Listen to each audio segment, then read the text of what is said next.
Assalamualaikum warahmatullahi wabarakatuh. Yang kami hormati Bapak dosen pengampu mata kuliah Inovasi Pembelajaran dan teman-teman sekalian. Puja dan puji syukur kehadirat Allah Subhanahu wa taala yang bersalawat kepada Nabiullah Muhammad SAW. Jadi kami dari kelompok 7 yang beranggotakan 2 orang, dan adapun materi yang akan kami paparkan mengenai inovasi pembelajaran, refleksi dan strategi perbaikan untuk masa depan. Adapun pemateri pertama, sebelum itu adapun materi pembahasan kami yaitu landasan teoritis tentang inovasi. Yang kedua, refleksi terhadap praktik pembelajaran saat ini. Yang ketiga, tantangan dalam penerapan inovasi pembelajaran, dan yang terakhir yaitu strategi perbaikan untuk masa depan. Adapun materi pertama yang akan dijelaskan oleh Saudari Nurmeti Ali mengenai pengertian inovasi pembelajaran. Kepada saudari saya persilakan. Baik, terima kasih atas kesempatan yang diberikan. Langsung saja, adapun pengertian dari inovasi pembelajaran. Inovasi pembelajaran merupakan komponen penting dalam dunia pendidikan modern yang terus mengalami perubahan seiring perkembangan zaman.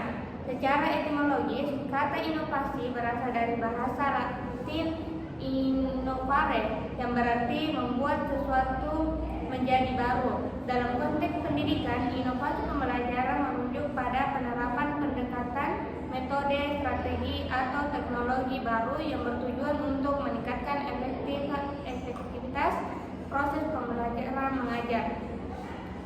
belajar mengajar. Adapun teori-teori pendidikan yang mendukung inovasi, yang pertama, teori konstruktivisme, teori humanistik, teori kognitif, dan neuropedagogi, teori teknologi pendidikan. Dan jenis-jenis inovasi pembelajaran ada 3. Yang pertama, inovasi pedagogis, inovasi teknologis, inovasi kurikulum. Materi selanjutnya yaitu evaluasi keberhasilan dan kekurangan pembelajaran konvensional.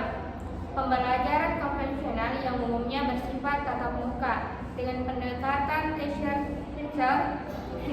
telah menjadi praktik dominan di banyak institusi pendidikan. Keberhasilan pendekatan ini terletak pada struktur yang jelas, interaksi langsung antara guru dan siswa, serta kemudahan pengawasan terhadap proses belajar.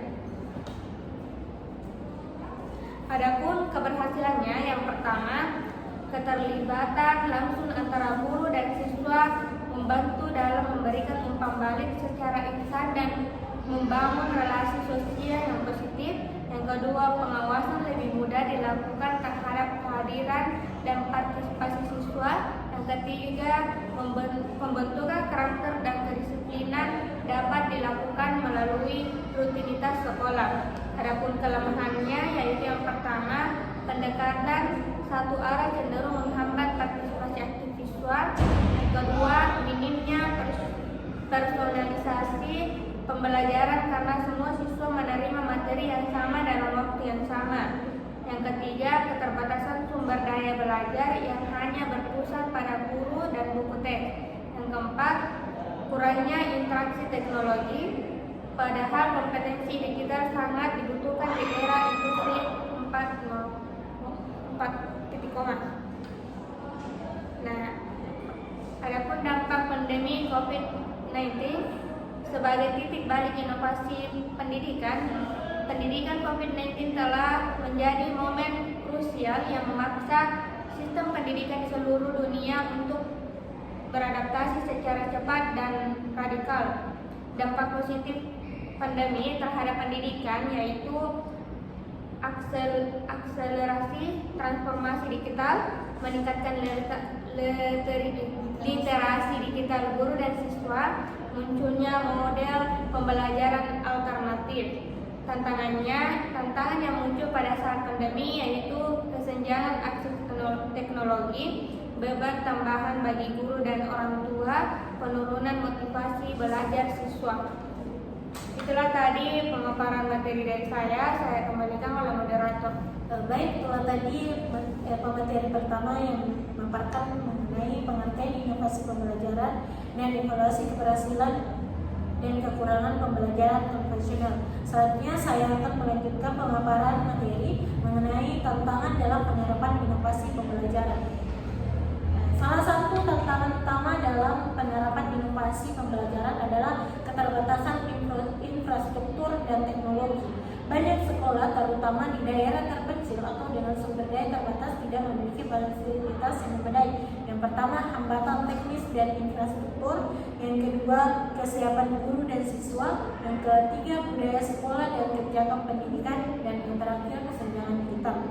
Selanjutnya, strategi perbaikan untuk masa depan yang terbagi menjadi 5, yaitu peningkatan kompetensi guru dalam inovasi pembelajaran. Yang kedua, integrasi teknologi yang tepat guna dan inklusif. Yang ketiga, pengembangan kurikulum adaptif dan responsif. Yang keempat, kolaborasi antara lembaga pendidikan, pemerintah, dan masyarakat. Dan yang terakhir, evaluasi berkelanjutan terhadap efektivitas inovasi. Mungkin itu materi yang saya sampaikan. Kurang dan lebihnya mohon dimaafkan. Kami dari kelompok 7. Assalamualaikum warahmatullahi wabarakatuh. Tidak ada yang bisa dijawab dikit. Apa?